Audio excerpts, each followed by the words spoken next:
A'ouzou billah minash shaitanir rajim, bismillahir rahmanir rahim, as-salam, comme je cherche la protection de Dieu contre le Satan, le lapidé, de par le nom de Dieu tout clément et tout plein de miséricorde, que la paix soit sur vous. Le croyant sincère, celui qui a une foi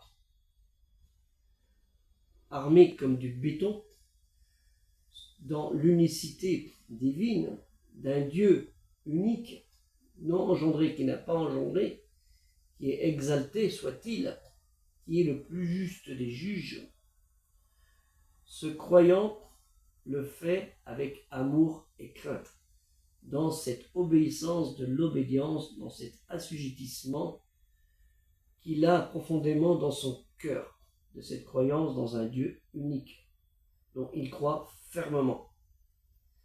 Malgré cela, il est soumis à des règles. Le croyant, Dieu lui a ordonné, s'il croit en Dieu, Allah Ta'ala, exalté soit-il en arabe, mais Dieu, c'est Allah. Faut bien comprendre, Dieu, c'est Allah, on le comprend bien comme ça, nous. Celui qui croit en Dieu, il obéit à ses ordres. Et ces ordres, ils lui ont été transmis via ces divers prophètes messagers, avertisseurs et annonciateurs, qui ont tous été dans le même registre d'obéir à Dieu seul et d'obéir à ses commandements. On ne va pas revenir ce qu'ont fait tous ces prophètes, qui soient exaltés, qui soient glorifiés, que Dieu lui en accorde sa miséricorde et la paix et le salut, mais avec le dernier prophète, Mohammed sallallahu alayhi wa sallam, celui du salut et la paix, qui lui a parachevé la religion, qui est le sceau, le sceau de la foi, de la révélation, de la dernière révélation. Nous sommes dans l'obligation de faire ce que Allah ou Ta'ala, si nous sommes des croyants sincères, des obéissants, de faire ce qu'il nous dit. Il nous dit de faire le bien contre le mal. Donc commençons déjà aussi par ça, ce serait une bonne chose. Mais nous devons aussi pour cela, pour tenir ce béton armé, avoir des piliers. En plus de ce béton armé, avoir les piliers, ce qu'on appelle l'arcane de l'islam, les 5 piliers de l'islam, l'unicité en Dieu, la prière, c'est le sujet que nous allons aborder, l'aumône, zakat, le jeûne, saum, qui durant le jeûne du mois de Ramadan, et on ne fait pas le Ramadan, on fait le jeûne du mois de Ramadan, et le pèlerinage au lieu saint sacré de la Kaaba, à la Mecque en Arabie, et non pas en Arabie Saoudite, puisque l'Arabie Saoudite n'existe pas en islam. C'est l'Arabie. C'est si on a les moyens naturellement, si on a la santé aussi pour faire le jeûne, l'aumône si on a les ressources naturellement, et la prière, on peut la faire, quelle que soit notre condition, debout, assis ou allongé. Donc on peut le faire avec l'intention naturellement qu'on y donne. Donc c'est surtout la prière qui, elle, est le pilier qui aide à tenir tous les autres piliers. La prière qu'on appelle aussi salat en arabe, salat, appelé aussi namaz, qui est le deuxième pilier de l'islam, on va appeler fondation premier, 2, 3, 4, 5, est très importante et même la plus importante. C'est le moyen pour le croyant d'exprimer son adoration à Dieu, l'unique, Allah ou Ta'ala, et elle a lieu 5 fois par jour. Les juifs font aussi 5 fois à peu près par jour, et les chrétiens, les pratiquants le font 5 fois par jour. Je me rappelle, j'étais chez les bonnes sœurs, c'était comme ça. Donc c'était quotidiennement, et c'est une obligation tous les jours, Farid, c'est une obligation, tourner là, cette fois-ci, vers le Qibla. Le Kaaba, c'est quelque chose comme ça, on va dire. Kaaba, un cube, le carré, qui se trouve à Mecca, en Arabie. Mecca, le terme Mecca, la vallée des larmes, qu'on trouve dans les psaumes. Donc les gens qui sont à Kaaba, ceux qui ont eu la possibilité d'y aller, comme moi, ils savent, bon, il y a 4 endroits juste à côté, donc on peut le faire de tous les côtés. Mais plus on est éloigné, elle disparaît, elle n'est plus visible des gens. À partir d'une certaine distance, à 10 km, on ne la voit plus, et à 1000 km ou 6000 km, on ne la voit plus du tout. Donc on a une orientation, ce qu'on appelle Qibla, et on s'oriente avec cette Qibla, cette direction. Si on est à l'ouest vers l'est, si on est à l'est vers l'ouest, si on est au sud vers le nord, si on est au nord vers le sud, je ne vais pas compter les degrés. On ne va pas faire comme certains, les calculs au millimètre près, faut se calmer là. Donc ça c'est très important. Et si elle peut se faire au mieux ce qu'on appelle dans un lieu de culte, un mesjid, le lieu de rassemblement, le mot mesjid, mesjed, qui existe aussi chez les Hébreux, qui se trouve aussi chez les chrétiens, les premiers chrétiens, qui veut dire lieu de rassemblement. On le trouve aussi dans les évangiles, dans les écrits des chrétiens et dans les écrits des juifs. Le terme mesjed existe, c'est lieu de rassemblement. On appelle maintenant synagogue et les églises. Le mot église est venu après. Pas très long, mais c'est venu après. Mais le premier terme était mesjed. Et les chrétiens n'avaient pas une croix au départ, c'était un poisson ou une encre, le symbole. Puisque les apôtres étaient considérés comme des pêcheurs d'hommes, puisque avant ils étaient des pêcheurs de poissons. Donc elle peut se faire, et là, si vous n'êtes pas proche de Kaaba ou éloigné, quand vous sont à Jeddah, ils font à Jeddah, soit chez eux ou à la mosquée d'à côté, il y en a plein. Hein, ceux qui sont en Turquie, c'est pareil, ceux qui sont en France, ils sont encore plus éloignés. Ils le font soit à la mosquée d'à côté, mais là il y en a encore un petit peu moins, mais il y en a quand même quelques-unes maintenant de plus en plus. On va dire tous les 20 km, il y a une mosquée en France. À peu près, hein, tous les 20 km, 25 km, il y a une mosquée en France. Donc, mais ça n'est pas une obligation, parce que 25 km, c'est quand même beaucoup pour certaines personnes. D'y aller 5 fois, revenir 5 fois. Tout le monde n'a pas la possibilité physique de faire 25 km et aussi avoir les moyens financiers de faire 5 fois 25 km. Aller-retour. Hein. Donc, vous voyez combien que ça fait. Donc, vous pouvez la faire chez vous, ou à lieu de votre travail, ou si vous exercez un métier, si vous avez la possibilité de le faire. Naturellement, parce que là, il fait dit, Dieu ne vous impose pas les choses, donc il faut y trouver aussi le moment, mais pas y trouver la facilité. Oh moi, Dieu, il a dit, Allah, là, il fait dit, pas de contrainte, je vais tout faire d'un bloc et puis tranquille. Non, ça marche pas. Il faut faire attention là aussi. Donc ça, il se fait dans ces lieux de culte, si vous avez la possibilité, chez vous, dans un lieu propre, sacré, on appelle ça, hein, qui est purifié. Façon de parler, on ne dit pas de mettre de l'eau bénite et du javel.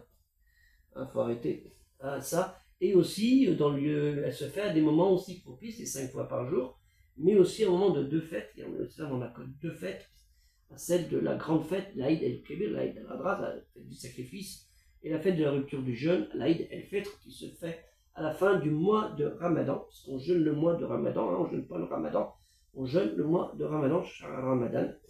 Hein, et vous avez prescrit le jeûne le mois de Ramadan, comme était prescrit à ceux qui l'ont fait avant nous. Donc, vous voyez bien, les Juifs et les chrétiens faisaient le jeûne avant nous. Hein, même il y en a qui le faisaient assez longtemps, 40 jours. Hein. Vous avez de la chance. Hein. Donc la prière, elle en fait, elle est devenue une obligation cultuelle, une obligation qu'après, ce qu'on appelle Isra el-Miraj, l'ascension du prophète Mohammed sallallahu alayhi wa sallam, quand il est parti de la Mecque en direction de El-Kos de Jérusalem. Hein, et la tradition nous le dit dans l'an 2, autour de l'année 220 avant l'Hijra. Donc on trouve ça dans la sourate 17, El-Isra, le voyage nocturne, dit aussi Bani Israël, au verset 1 et suivante. Alors Allah, Dieu le Très-Haut exalté soit-il, nous dit dans le chapitre, la sourate 2, le Bakara, le Vache, au verset 186, si mes serviteurs t'interrogent à mon sujet, qu'ils sachent que je suis tout près d'eux, toujours disposé à exaucer les vœux de celui qui m'invoque, qu'ils répondent donc à mon appel et qu'ils aient foi en moi. Vous voyez, c'est très, très important.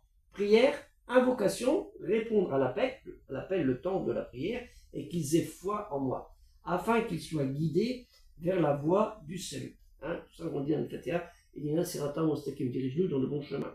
Bon, réfléchissez bien à cela. Hein. Cependant, Allah Ta'ala, Dieu le Très-Haut exalté soit-il, nous dit dans El-Qur'an, la révélation récitée, 3 moments pour prier. Le coucher du soleil, la nuit et l'aube. Je fais dans le sens contraire. C'est alors que la personne s'éloigne, c'est à ce moment que la personne s'éloigne des tâches quotidiennes pour se consacrer sur la prière. Hein. En général, l'humain, il travaille le jour. Hein, le monde moderne a voulu qu'il y a 24 heures sur 24. Mais dans la règle générale, les gens travaillent le jour et se reposent la nuit. La règle générale. Et nous trouvons dans la sourate 73, elle nous a mis l'enveloppé au verset 2 à 7. Lève-toi pour prier la plus grande partie de la nuit, ou seulement la moitié ou un peu moins, ou un peu plus, et pour réciter avec soin la révélation récitée. Hein, car nous allons bientôt te transmettre des paroles d'une exceptionnelle gravité. En vérité, la prière de la nuit laisse une profonde empreinte et permet une plus grande concentration. Hein? Vous savez, quand vous êtes bien reposé, vous pouvez y aller. Si vous courez, vous êtes essoufflé, ben, votre concentration elle se perd naturellement. Et là, Allah Ta'ala nous dit au 25, au chapitre 76, Al-Insan, excusez-moi, au verset 7, alors que durant le jour, tu as vaqué à de multiples occupations. Voilà, il y a la réponse au 6. Et à Surat 76, Al-Insan, l'homme, au verset 25-26, au 25, invoque le nom de ton Seigneur à l'aube et au crépuscule. Et au 26, consacre une partie de la nuit à te prosterner devant le Seigneur et à célébrer longuement ses louanges. Il existe d'autres passages dans Al-Qur'an sur le sujet. Hein, comme Surat Kaf 50, verset 40, glorifie-le une partie de la nuit et à la fin de chaque prière. Surat 23, Al-Mu'minun, les croyants, verset 9, et qui s'acquittent régulièrement de leurs prières. Surat 52, Al-Tur, le manteau qui se trouve en bas du Sinaï, verset 49, et glorifie-le une partie de la nuit et au déclin des étoiles. Et au Surat 7, Al-Araf, le limbe, le purgatoire ou les murailles, verset 205, invoque ton Seigneur au fond de toi-même avec humilité et crainte. Le mot crainte que je l'ai dit. Invoque-le à voix basse, matin et soir, sans jamais te laisser distraire. Et dans la Sourate 33, Al-Ahzab, les coalisés, verset 42, glorifie-le, c'est Dieu, hein, matin et soir. Et dans la Sourate 23, toujours Al-Mu'minun, les croyants, au verset 1 et 2, bienheureux en vérité sont les croyants, qu'ils prient avec humilité. Au 2. Vous voyez, c'est très important. Si vous ne faites pas cela, hein, tout ce que Allah Ta'ala vous dit, vous ne ferez rien. Si c'est machinal, je fais ma prière, mon chat, hein, je vais aller faire du sport, mon petit jogging, ou je vais aller faire au travail, c'est ça, faire le trader, ou je ne sais pas, faire mon le pain, je suis boulanger. C'est pas comme ça. Il ne faut pas faire la prière dans l'intention de dire je la fais vite et débarrassé. Non, c'est pas ça. Hein, tu prends un peu de temps, recule, c'est mieux, tu gagnes, et voilà. La prière, ça ne dure pas longtemps. Hein. C'est l'intention qui compte déjà, et le temps que tu fais les ablutions, ça va très vite. Hein, et la prière aussi, ça va très vite, du moment que tu as l'intention. Pas la peine d'y passer 3 quarts d'heure, comme certains, et ils vont dire avoir une compte 30, machin, là, ça fait bien, la trace sur le fond. Hein, non. Le recueillement dans la prière a des causes, parmi lesquelles chercher la protection auprès de Dieu contre le shaitan, le maudit, le diable. Le shaitan, il est là tout le temps. Méditer la récitation et les formules du rappel. Méditer ce qu'Allah Ta'ala nous dit dans sa révélation récitée, le Coran, et méditer si vous avez un peu de temps sur les écrits anciens. Il y a des choses intéressantes. Gardez à l'esprit l'immensité de Dieu, Allah Ta'ala, lui le trop exalté soit-il, car le fidèle s'adresse et se présente face à lui seul. Vous voyez ce que je veux dire? Face à lui seul avec crainte et amour. Connaître la faiblesse et l'indigence de l'être humain en inclinaison et prosternation, face à la majesté et à l'immensité de Dieu l'unique, Allah Ta'ala, exalté soit-il. Ne portez le regard que vers le lieu de prosternation, car si le regard se disperse, le cœur le suit. Il ne faut pas y faire la prière. Où sont les chauffeurs là déjà? Je me rappelle plus. Ah, ils sont là, c'est bon. Je continue. Non, c'est pas comme ça. Hein? Ne pas entrer en prière, l'esprit occupé par le désir de manger ou de boire ou l'envie d'accomplir ses besoins. Hein, si tu as vraiment une boule au ventre, je crois que c'est vaut mieux. Hein, si tu vois que tu peux tenir ton corps, il supporte. Mais si tu vois que tu as une boule au ventre, ça commence à vous serrer des machins, il vaut mieux aller faire votre besoin, faire les ablutions, la prière, ce sera mieux. La majorité des savants est d'avis que la prière est valable, même dominée par les insufflations, mais la récompense est diminuée. Dieu est savant, Allah alam, sur le sujet. Le recueil la demande de supplication religieuse et l'intercession ne sont valables que pour les gens qui croient en l'unicité de Dieu l'unique. Hein. Si vous n'avez pas la base, ça ne sert à rien. Hein. Si vous ne croyez pas en Dieu, vous faites des invocations, ça ne sert à rien. Mais les gens y arrivent, ces gens comme ça, hein, quand il y a un malheur, croyez pas, hein. Il est en train de dire, oh mon Dieu, Allahumma, hein, Allahumma, ou Elohim, en hébreu, c'est la même chose. Allahumma, Elohim, c'est la même chose. Ou ce que vous voulez, il y en a, ils sont comme ça. Quand il a le malheur, et quand tout va bien, piqué, celui-là. Excuse, c'est incroyable.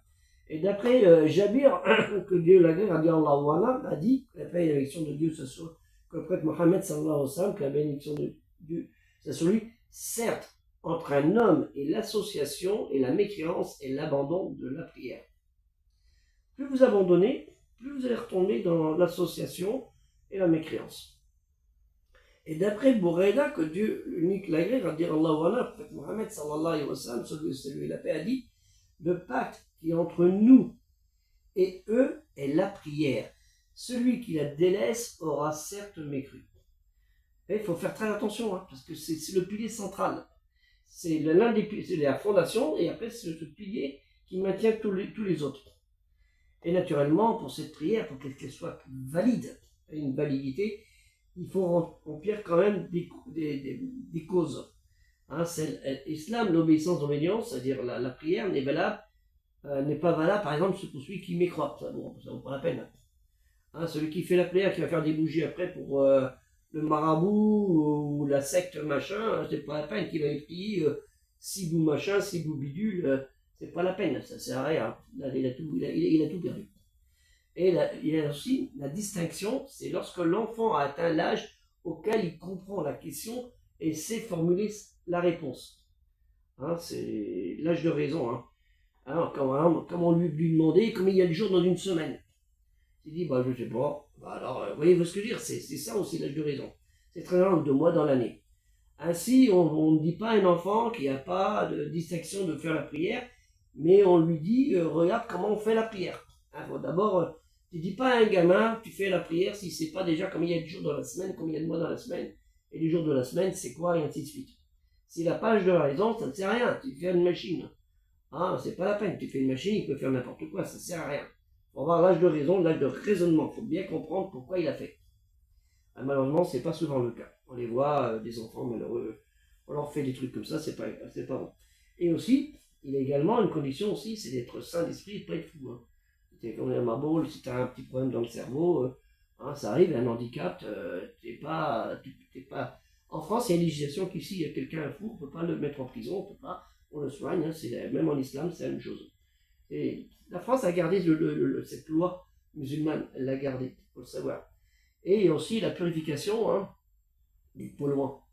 Hein, à date, les polluants qui annulent les ablutions.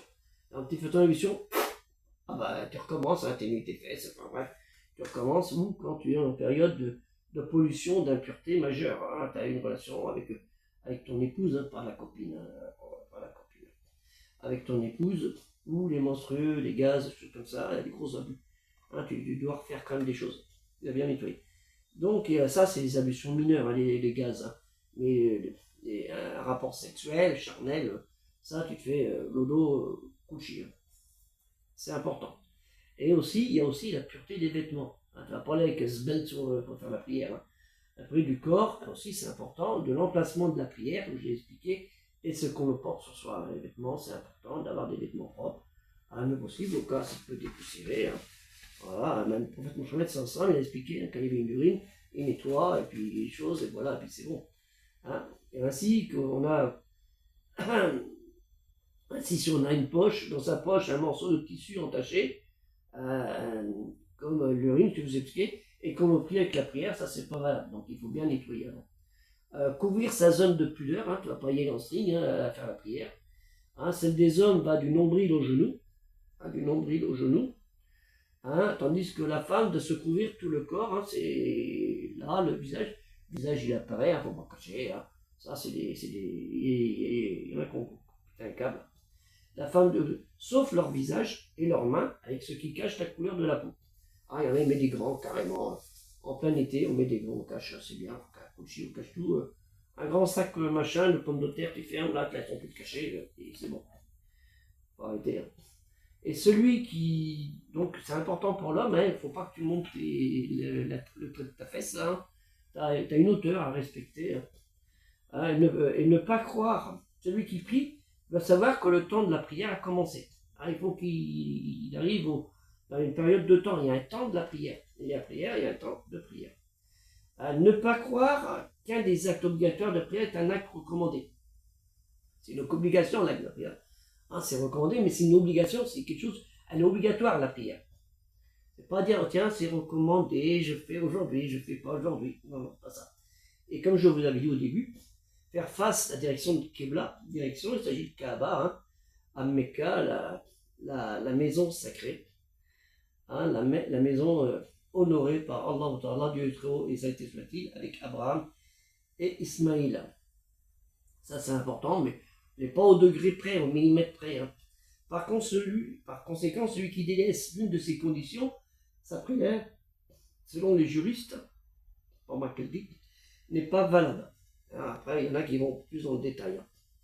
Mais avant tout, la prière, c'est l'acte de sincérité, de crainte, d'amour à un Dieu seul, et non pas de dire je fais, c'est bon, j'attends la prochaine.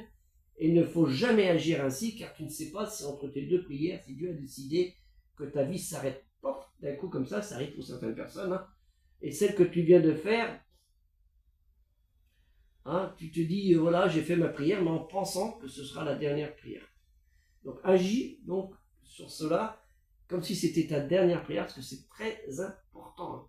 Il ne faut pas faire la prière, de se dire, vous savez, vous avez des jours de foot, ils font un match de foot, et puis le type, en plein match de foot, clac, ah, la carotide, il a un nerf machin qui claque, terminé. Moi, j'ai eu un ami, un frère, hein, qui a travaillé aussi, il a fait partie des gens qui ont construit la Mecca, les premiers bâtiments, le premier étage. Hein, il y a eu le rez-de-chaussée, puis le premier étage. Il a fait partie de ces gens qui ont fait le premier et le deuxième étage. Il y a les années 80, hein, et il a dit à sa femme, je vais au jardin, je fais voilà, on va au jardin, mais bah, au jardin, elle prépare le mec là, tout ça. Il est où? Il est mort. Là, terminé. Il est mort. Parti au jardin, il a fait sa prière avant, il est mort. Alhamdoulilah, c'est quelqu'un que Allah, j'espère, Inch'Allah, que Dieu l'agrée, et il donne une bonne place dans son paradis. Ça, c'est lui qui décide de l'emplacement, mais il le mérite. Donc, puisse Dieu nous pardonner de nos erreurs et de nos fautes, de tout ce que je vous ai dit, même si c'est un petit peu en blaguant pour certains. Mais la prière, c'est pas de la blague. C'est très important, il faut la faire.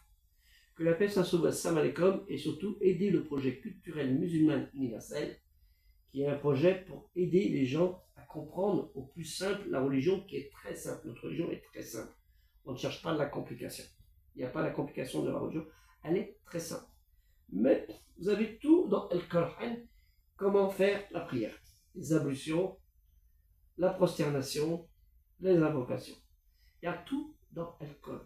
Vous n'avez même pas besoin, si vous voulez faire le savant, à chercher, vous avez des explications, mais vous avez, prenez El Coran, vous avez tout dedans. Tout il est expliqué. Vous prenez tac, tac, tac, tac, tac, dans la journée, vous avez tout compris. C'est ça à la base. Après, il y a les petites subtilités.